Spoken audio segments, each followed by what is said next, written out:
కాంచనకు నిజం చెప్పిన దాసు, దీప చెంప పగలగొట్టిన శివనారాయణ. అసలు ఇదంతా ఎలా జరిగింది? వీడియోని స్కిప్ చేయకుండా చివరి వరకు చూడండి. కార్తీక దీపం అప్కమింగ్ ఎపిసోడ్స్లో ఏం జరగబోతుందో ముందుగా తెలుసుకోవాలి అనుకుంటే వీడియోని లైక్ చేసి ఛానల్ని సబ్స్క్రైబ్ చేసుకుని పక్కనే ఉన్న బెల్ సింబల్లో ఆల్ పై క్లిక్ చేయండి. ఇలా చేయడం వల్ల మేము పెట్టే ప్రతి వీడియో కూడా నోటిఫికేషన్ రూపంలో ముందుగా చూడగలుగుతారు. మొత్తం మీరు చూసుకున్నట్లయితే కాంచన దీపను చాలా దుర్మార్గురాలుగా అనుకుంటుంది. ఎందుకంటే దీప చెప్పేస్తుంది కదా, నా కడుపులోని బిడ్డను నేనే మొయ్యలేకపోతున్నాను, నాకు కనడం ఇష్టం లేదు, అందుకే నా కడుపులో ఉన్న బిడ్డను నేనే చిదిమేసుకుంటాను అని చెప్పి దీప ఎప్పుడైతే చెప్తుందో ఆ మాటలకు కాంచనకు మనసు విరిగిపోతుంది. దీప మీద ఎన్నో ఆశలు పెట్టుకున్న కాంచన దీప ఇలా మాట్లాడడంతో తట్టుకోలేకపోతుంది. దీపనయ్య ఎలా మాట్లాడుతుంది? దీప గురించి నేను ఎంతగా అనుకున్నాను, దీప నా గురించి ఎన్నో ఆశలు అనుకుంది, కానీ దీపను నేను కంటికి రెప్పలా చూసుకున్నాను. అలాంటి దీప నన్ను ఇలా అనుకుని నాకు ఎంతో ఇష్టంగా నేను నా మనవరాలు ఎప్పుడెప్పుడు బయటకు వస్తుందా అని ఎంతో ఆతృతగా ఎదురు చూస్తున్న నాకు ఇలాగ నిరాశ మిగిల్స్తుందని కలలో కూడా అనుకోలేదు అని ఎంతగానో బాధపడుతూ ఏడుస్తూ ఉంటుంది. ఇంకా కాంచనైతే ఇంకా కార్తీక్ను దీపను దశరథు వెళ్ళిపోండి, మీరు ఇక్కడ ఉండకండి, హాస్పిటల్కి వెళ్ళిపోండి అంటూ చెప్పాడు కదా. సో వీళ్ళిద్దరూ హాస్పిటల్కి బయలుదేరిపోతారు. ఇంకా వీళ్ళు ఎలా బయలుదేరేసరికి మధ్యదారిలో దాసు ఎదురుపడేసరికి కార్తీక్ అని చెప్పాను కానీ, మామయ్య ఎక్కడికి వెళ్తున్నావు అనగానే నీ దగ్గరికే వస్తున్నాను కార్తీక్ అనేసరికి, మీరేంటి హాస్పిటల్లో ఉండాల్సింది, మీరు బయట ఉన్నారు అనగానే అదో పెద్ద కథ అని చెప్పనేసరికి ఏమైంది కార్తీక్ అని చెప్పాను కానీ మొత్తం విషయం అంతా కార్తీక్ చెప్పేసేసరికి ఎంత జరిగిందా, ఏమైంది కార్తీక్ అంటూ చెప్పేసేసరికి జోష్న చాలా దుర్మార్గం చేసింది మామయ్య, దీపను ఆ ఇంట్లో వాళ్ళందరి దృష్టిలో చాలా దారుణంగా చేసి పడేసింది అనేసరికి అసలు ఏం జరిగింది కార్తీక్ అనగానే మొత్తం విషయం అంతా చెప్పుకొస్తాడు. సుమిత్రకు చెప్పేశాడు అన్న విషయాన్ని కూడా చెప్పుకొచ్చేసరికి ఒక్కసారిగా షాక్ అయిపోతుంది. ఏంటి నిజమా, సుమిత్ర చెల్లికి కూడా తెలిసిపోయిందా అనగానే అమ్మ కూడా అసహించుకుంటుంది మామయ్య దీపను.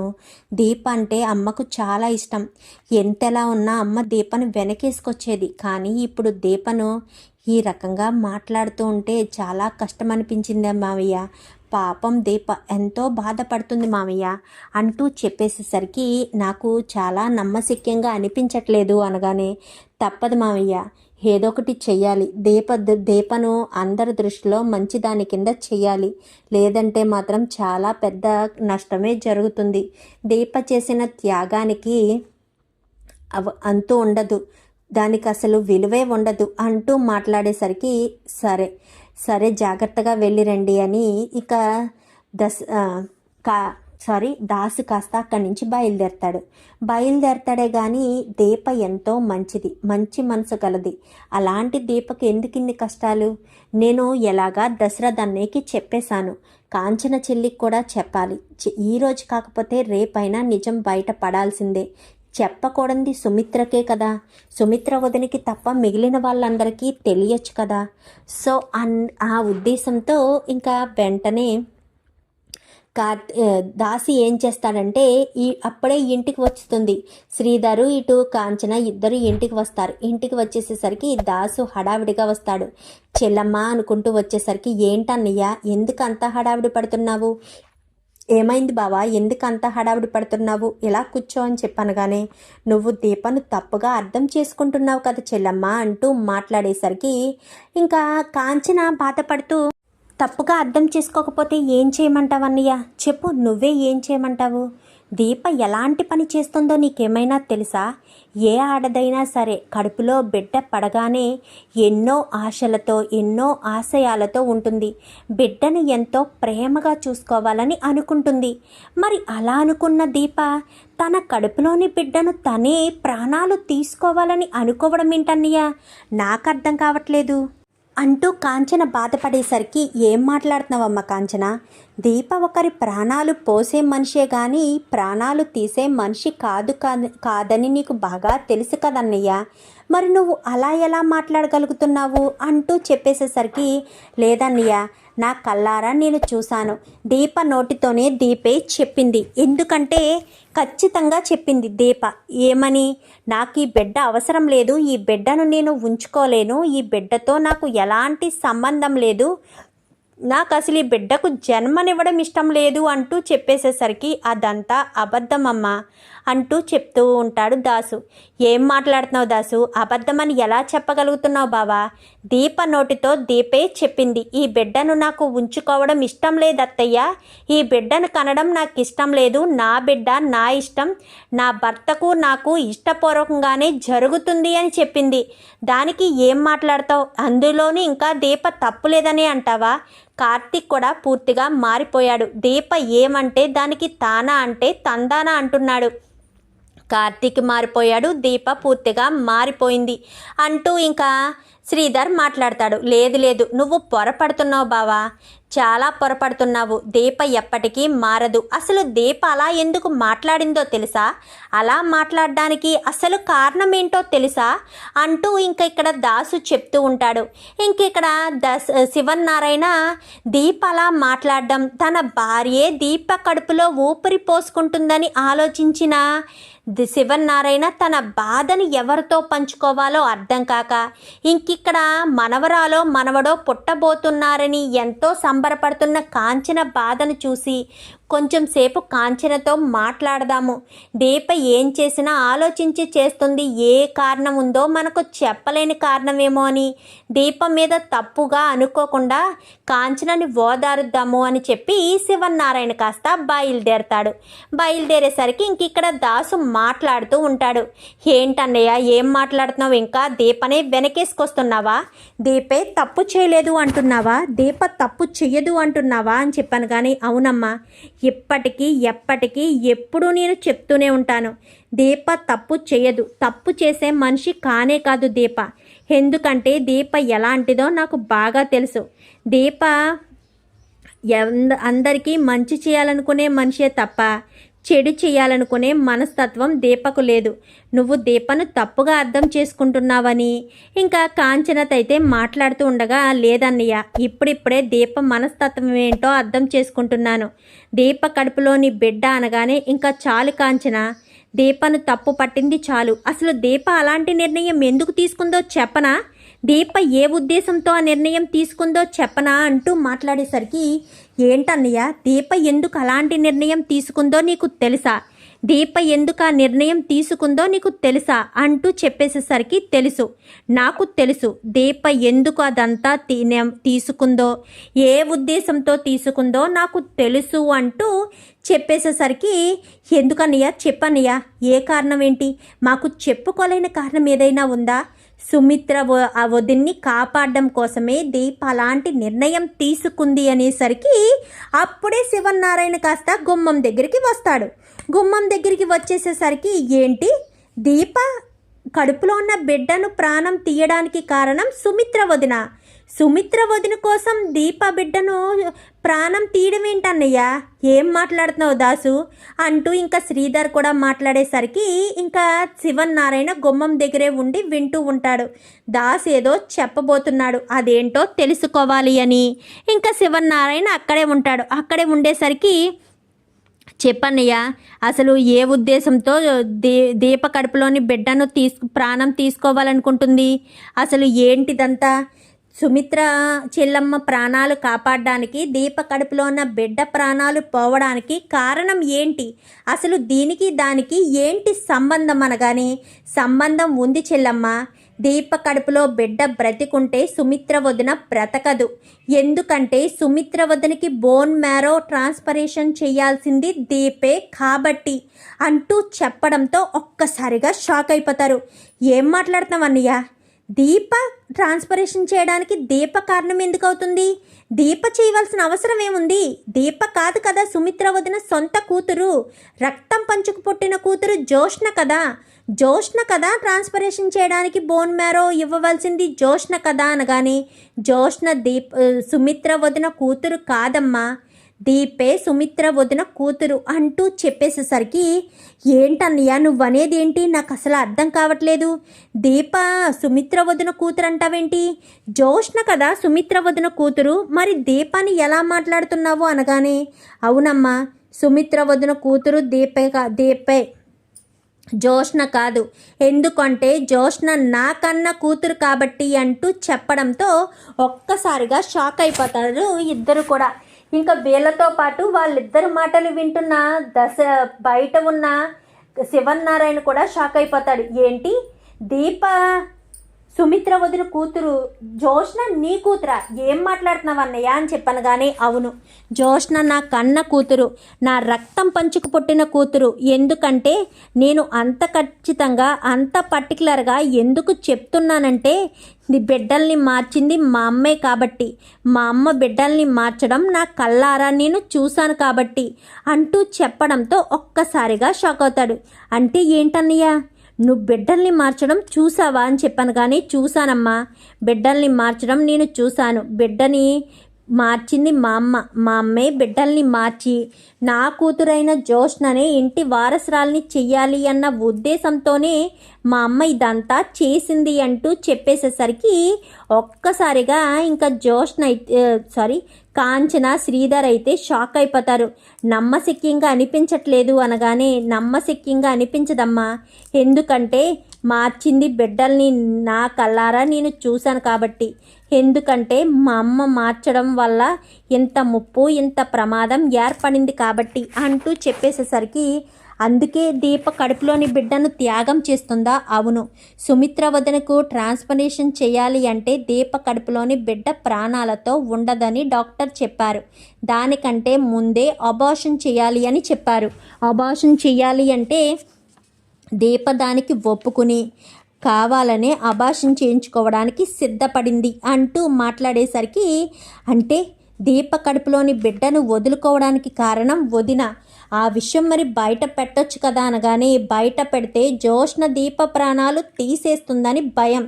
ఎందుకంటే జోష్న దీప ప్రాణాలు తీయడానికి కూడా వెనకాడట్లేదు.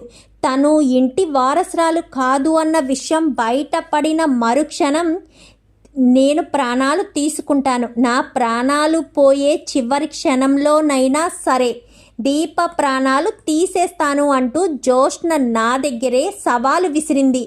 అందుకోసమనే ఎక్కడ జోష్న ప్రాణాలు తీసేస్తుందేమోనన్న భయంతోనే దశరథ్ అన్నయ్య కానీ నేను కానీ ఎవ్వరు కూడా నిజాన్ని బయట పెట్టడం లేదు అంటూ మాట్లాడేసరికి, అంటే ఈ విషయం దశరథ్ బాబుకు కూడా తెలుసా బావా అనగానే, తెలుసు, దశరథ్ అన్నయ్య కూడా మేమే చెప్పాము. దశరథ్ అన్నయ్య దీపను తనకి హక్కున చేర్చుకున్నాడు, కానీ బాధని పంచుకోలేకపోతున్నాడు. ఇప్పుడు ఎవరికైనా చెప్తే జోష్న ఎంతటి ప్రమాదం తలపెడుతుందో, ఏం చేయబోతుందో అన్న భయంతోనే ఈ నిజాలన్నీ బయటికి రాకుండా ఎప్పటికప్పుడు కప్పుపుచ్చుతున్నాము. దీప తన కడుపులోని బిడ్డను త్యాగం చేసి మరీ సుమిత్ర వదినను కాపాడుతుంది. కానీ సుమిత్ర వదిన పాపం దీపనే తప్పు పడుతుంది. కడుపులోని బిడ్డను తనే కావాలని ప్రాణాలు తీయబోతుంది అన్న విషయము జోష్న సుమిత్ర వదినకి చెప్పడంతో సుమిత్ర వదిన దీపను కొట్టిందంట, దీపను తప్పు పట్టిందంట. ఆడపిల్లవయ్యుండి నీ కడుపులో ఉన్న బిడ్డను ఎలా చిదిమేసుకోవాలనుకుంటున్నావు? అసలు నీకు ఆడతనం అనేది ఉందా? అమ్మతనం అనేది ఉందా? నువ్వు ఒక బిడ్డకు తల్లివే కదా, మరొక బిడ్డ ప్రాణాలు తీయాలని ఎలా అనుకుంటావు? నీ కడుపులో ఊపిరి పోసుకుంటున్న బిడ్డ మీద ఇంతమంది ఆశలు పెంచుకున్నారు. మరి అలాంటి తప్పుడు ఆ బిడ్డ అని చెప్పి ఇంకా పదే పదే అదే డిస్కషన్ జరుగుతుండేసరికి ఇదంతా విన్న శివనారాయణ, అంటే దీప నా ఇంటి వారసురాలన్నమాట. ఆ జోష్నకు భయపడి దీప సైలెంట్గా ఊరుకుందా? నా మనవరాల్లో సత్తు లేదా? నా మనవరాలు ధైర్యం చేయలేదా? ఆ జోష్నాట కట్టించలేదా? అసలు దీప ఎక్కడుంది? తనకు బుద్ధి ఉండాలి. అసలు ఆ జోష్నకు భయపడి దీప దాక్కోవడం ఏంటి? పని మనిషి కూతురికి భయపడి ది గ్రేట్ శివనారాయణ గారి మనవరాలు తగ్గడం ఏంటి, నేను అస్సలు ఊరుకోను అంటూ వెంటనే కార్తీక్కి ఫోన్ చేస్తాడు. ఫోన్ చేసేసరికి తాత ఫోన్ చేస్తున్నాడేంటి అనుకుంటూ చెప్పు తాత అనగాని ఎక్కడున్నారా కార్తీక్ అనేసరికి మేము హాస్పిటల్ దగ్గరే ఉన్నాం తాత అంటూ మాట్లాడడంతో సరే నేను వస్తున్నాను అంటూ గబగబా బయలుదేరతాడు శివనారాయణ. ఇంకిక్కడ దశరథు ఇటు జోష్న ఇద్దరు కూడా హాస్పిటల్ దగ్గరికే వెళ్తారు. పదనాన్న వెళ్దామని జోష్న కాస్త రమ్మనడంతో ఇంకా జోష్న దశరథు ఇద్దరు కూడా హాస్పిటల్ దగ్గరికి వెళ్తారు. హాస్పిటల్ దగ్గరికి బయలుదేరేసరికి ఇక్కడ ఆల్రెడీ శివనారాయణ బయలుదేరాడు కదా అదే హాస్పిటల్ దగ్గరికి. సో వాళ్ళు ఇంచుమించుగా ముందు శివనారాయణ వస్తాడు. శివనారాయణ వెనకాలైతే వీళ్ళిద్దరూ వస్తారు. శివనారాయణ నేను చూసి వీళ్ళిద్దరూ షాక్ అవుతారు. తాత ఏంటి ఇక్కడికి వచ్చాడు అనుకుంటూ ఉంటారు కానీ దగ్గరికి వెళ్ళరు. ఇంకా దీప హాస్పిటల్ బెడ్ మీద ఉంటుంది. దీప ఎక్కడరా కార్తీక్ అనగానే లోపలుంది నాన్న మా తాతయ్య అని చెప్పనేసరికి ఇంకా లోపలికి వెళ్తాడు. లోపలికి వెళ్ళి డోర్ క్లోజ్ చేసి ఇంకా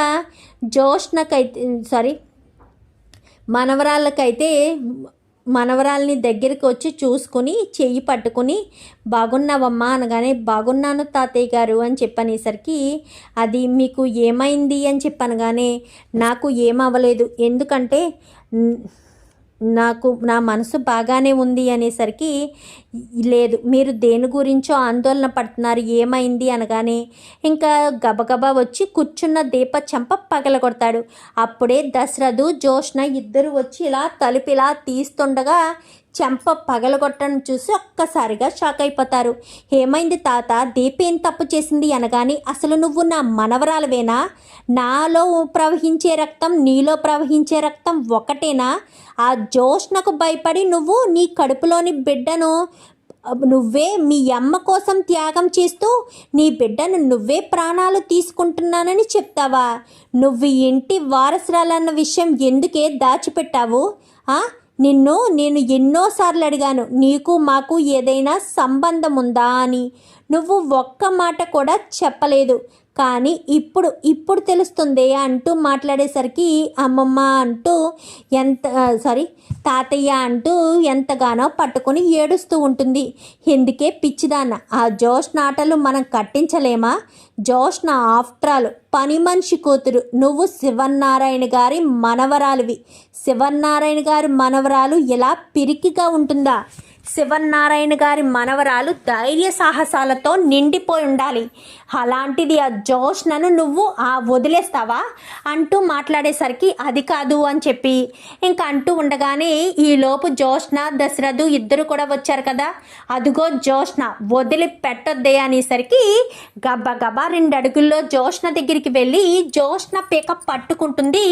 ఇంకా దీప అయితే పట్టుకునేసరికి తాత తాత అనగాని ఎవరై నీకు తాత, నా మనవరాలు ప్రాణాలు తీయాలని నువ్వు చూడలేదా, నా మనవరాలు తన కడుపులోనే ఉన్న బిడ్డను సైతం త్యాగం చేస్తుంటే నువ్వు ఏం చెప్పావే సుమిత్రకు, కాంచనకేం చెప్పావే, నా కూతురు మనసును మార్చలేదా, నా కోడల మనసును మార్చలేదా, దీపం మీద విరక్తి వచ్చేలా చేయలేదా, నిన్ను ఎన్నోసార్లు నేను అనుమానించానే, నువ్వసలు నా రక్తానవేనా అని ఎన్నోసార్లు నేను అనుకున్నాను, ఎందుకంటే నీ మనస్తత్వం వేరు, మా ఇంట్లో వాళ్ళ ఉన్న మనస్తత్వం వేరు, దేనికి కూడా నీ మనస్తత్వానికి మా మనస్తత్వానికి పొంతనే లేదు, అలాంటిది నువ్వు మా ఇంటి వారసురాలివి అంటే నాకు ఎక్కడో ఎప్పుడో ఏదో అనుమానం కలుగుతూనే ఉండేది, కానీ బిడ్డలు మార్చే అవకాశం ఎక్కడ ఉందిలే, అయినా దాసు కూతురు చనిపోయింది కదా అంటూ మాట్లాడేసరికి పీక పట్టుకుని వదిలిపెట్టదు. ప్లీజ్ బావా వదిలి బావా అనగాని వదలాలా, ఎందుకు వదలాలి జోష్న, ఎందుకు వదలాలి, నా కూతుర్ని ప్రాణాలు తీయడానికి చూసావు, మా దీప కడుపుతో ఉందని ప్రాణాలు తీయడానికి చూసావు, ఎవరినైనా వదిలిపెట్టావా, దశరథ మావయ్య ప్రాణాలు తీయడానికి చూసావు, నిన్నెందుకు వదిలిపెట్టేయాలి, ఏంటన్నావు, నువ్వు ఇంటి వారసురాలు కాదన్న విషయం తెలిస్తే ఏం చేస్తావు, నీ ప్రాణాలు తీసుకుని 2 క్షణాల ముందైనా సరే దీప ప్రాణాలు తీస్తావా, ఇప్పుడు తీవే దీప ప్రాణాలు, నీ కళ్ళ ముందే ఉంది కదా, నువ్వు ఇంటి వారసురాలువి కాదు అన్న విషయం కూడా తెలిసిపోయింది కదా, ఇప్పుడు తీయి దీప ప్రాణాలు తీయి, దీప నీ ఎదురుగుండానే కళ్ళ ముందే ఉంది కదా, తీయి ప్రాణాలు అంటూ మాట్లాడేసరికి అది కాదు బాబా అని చెప్పాను. కానీ నోర్మి, నువ్వు నాకు చెప్తున్నావా కహానీలు? నువ్వు నాకు చెప్పాలనుకుంటున్నావా? నేను నమ్మనే. నువ్వెంత మోసగత్తవో ఇప్పుడు నాకు అర్థమైంది. దశరథ, వెంటనే పోలీసులకి ఫోన్ చెయ్యి. ఆ పారిజాతాన్ని, ఈ జోష్నని ఇద్దరిని కూడా అరెస్ట్ చేయించాలి. వీళ్ళు నా కంటి ముందు కనిపిస్తే రివాల్వర్ తీసుకుని వీళ్ళని నేనే షూట్ చేసేస్తాను. వీళ్ళ మీద నాకు అంత కోపం వస్తుంది అంటూ ఇంకా శివన్నారాయణ కాస్త మాట్లాడేసరికి, ఆవేశపడక నాన్న, నేను ఫోన్ చేస్తాను, డాక్టర్కి ఇప్పుడే ఫోన్ చేస్తాను, ఇన్స్పెక్టర్కి ఇప్పుడే ఫోన్ చేస్తాను అంటూ వెంటనే దశరథ్ అయితే ఇన్స్పెక్టర్కి కాల్ చేస్తాడు. కాల్ చేసేసరికి జోష్నను అరెస్ట్ చేసి తీసుకువెళ్ళిపోతారు. ఇంకా ఇంటి దగ్గర పారిజాతం ఉంది కదా, పారిజాతం దగ్గరికి పోలీసులు వెళ్తారు.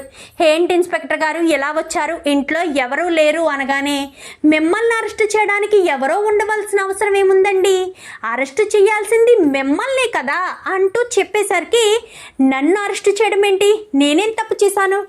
మీరే తప్పు చేశారు. ఏం చేశారో చెప్పనా? శివన్నారాయణ గారి మనవరాల్ని మార్చేశారు. మీ మనవరాల్ని తీసుకొచ్చి శివన్నారాయణ గారి మనవరాల్ని చేసి శివన్నారాయణ గారిని మనవరాల్ని రోడ్డు పాలు చేశారు అంటూ చెప్పేసేసరికి ఒక్కసారిగా పారిజాతం ఊపిరి పీల్చుకున్నంతగా షాక్ అవుతుంది. ఈ విషయం అనగానే శివన్నారాయణ గారే స్వయంగా మాకు ఫోన్ చేసి అక్కడ మీ మనవరాలు జోష్నను అరెస్ట్ చేయించమని చెప్పి ఇక్కడికి మమ్మల్ని పంపించారు అంటూ చెప్పడంతో ఒక్కసారిగా ఫ్యూజులు ఎగిరిపోతాయి పారిజాతానికైతే. అయిపోయింది, అంతా అయిపోయింది, నేను అనుకున్నదంతా అయిపోయింది. దీన్ని ఇంటి వారసురాలుగా చూడాలని అనుకున్నాను. ఇది ఎప్పటికీ ఇంటి వారసురాలు అయ్యే అవకాశమే లేదు. ఇది అసలు ఇంటి వారసురాలే కాదు. దీని జీవితం బుగ్గిపాలైపోయింది. గత 25 సంవత్సరాల నుంచి ఏదైతే జరగాలో, ఏదైతే అవ్వాలో అని నేను అనుకున్నానో అది మాత్రం అయ్యేటట్టు కనిపించట్లేదు, అవ్వదు కూడా అంటూ మాట్లాడేసరికి, అది కాదు అంటూ మాట్లాడడంతో ఏదనుకున్నా ఏం చేసినా ఇంకా అయిపోయినట్టే. మనం ఏం చేయాలనుకున్నా ఏది ఉండదు. విషయం అంతా తేలిపోయింది. ఏది అబద్ధమో ఏది నిజమో కూడా తెలిసిపోయాయి. ఇప్పుడు జోష్న ఇంటి వారసురాలు కాదు, దీపై ఇంటి వారసురాలన్న విషయాలు బయటకు వచ్చేసాయి. ఇప్పుడు మనం ఏమీ చేయలేము, ఏమీ చెందలేము అంటూ మాట్లాడేసరికి, అది కాదు అంటూ మాట్లాడడంతో, ఏదైనా ఏది కాకపోయినా విషయం తెలిసిపోయింది కదా, పదండి ఆలస్యం చేయకండి. శివన్నారాయణ గారు మళ్ళీ కాల్ చేసి పారిజాతాన్ని అరెస్టు చేశారా లేదా అంటూ మమ్మల్ని అడుగుతారు. అప్పుడు మేము ఏం సమాధానం చెప్పాలి అంటూ ఇంక ఇన్స్పెక్టర్ వాళ్ళు చెప్పడంతో ఇంకా పోలీసులు కాస్త పారిజాతాన్ని అరెస్ట్ చేసి తీసుకువెళ్ళిపోతారు. అరెస్ట్ చేసి తీసుకువెళ్ళిపోయేసరికి జోష్న అరెస్ట్ అయిపోతుంది, ఇటు పారిజాతం అరెస్ట్ అయిపోతుంది. ఇంకా ఈ మాటలన్నీ కూడా చాటుగా విన్న సుమిత్ర అయితే, దీప నా కన్న కూతురైతే జోష్నను నేను ఎంతలా వెనకేసుకొచ్చాను, దీపను నా కన్న కూతురులా నేను చూడలేకపోయాను అంటూ సుమిత్ర బాధపడుతూ ఉండగా ఇంటికైతే దశరథ వస్తాడు. ఎందుకండి నా దగ్గర నిజం దాచిపెట్టారు అంటూ మాట్లాడేసరికి, నేనేం నిజం దాచిపెట్టాను సుమిత్ర అని చెప్పాను, కానీ దీపే మన కన్న బిడ్డ అన్న విషయం చెప్పలేదు కదండి అంటూ చెప్పేసరికి, చెప్పకపోవడానికి అనగానే, మీరు నాకు చెప్పలేదు అంటే నన్ను మోసం చేశారు, నన్ను మోసం చేసి బాధ పెట్టాలనుకున్నారా అంటూ సుమిత్ర అడగడంతో, అది కాదు సుమిత్ర అంటూ సుమిత్రకు నచ్చ చెప్పే ప్రయత్నం చేస్తారు. ఇంకిక్కడ దీప గురించి ఆలోచిస్తూ డాక్టర్ అయితే ఒక స్పెషలిస్ట్కి కాల్ చేస్తారు. డాక్టర్, నాకు ఒక పెద్ద ప్రాబ్లం వచ్చింది, మీరు సాల్వ్ చేయగలరని చాలామంది దగ్గర విన్నాను, మీరు ఏదైనా మాకు సహాయం చేయగలరా అని చెప్పనేసరికి, దేని గురించి? ఇలా కడుపుతున్న అమ్మాయికి బోన్ మ్యారో ఆపరేషన్ ఉంది అని చెప్పి అనేసరికి, అవునా, సరే, దానికోసం నేను ఇప్పుడే ఫారెన్ నుంచి బయలుదేరి వస్తున్నాను అంటూ చెప్పేసేసరికి, సరే అని చెప్పి డాక్టర్ అయితే బయలుదేరి వస్తాడు. మరి ఇప్పుడు డాక్టర్ వచ్చిన తర్వాత సుమిత్రకు ఇటు దీపకు బోన్ మ్యారో ఆపరేషన్ చేస్తే మరి దీప కడుపులో ఉన్న బిడ్డ బ్రతుకుతుందా? దీప కడుపులో ఉన్న బిడ్డ బ్రతికితే అందరూ సంతోషమే కదా, దీప పన్నంటి ఆడబిడ్డకు జన్మనిస్తుందా? ఇలా జన్మనివ్వాలని, జోష్న నిజస్వరూపం బయట పడాలని మీరు కూడా కోరుకుంటే వీడియో నచ్చితే లైక్ చేసి ఛానల్ని సబ్స్క్రైబ్ చేసుకుని పక్కనే ఉన్న బెల్ సింబల్లో ఆల్ పై క్లిక్ చేయండి. ఇలా చేయడం వల్ల మేము పెట్టే ప్రతి వీడియో నోటిఫికేషన్ రూపంలో ముందుగా చూడగలుగుతారు. Thank you for watching.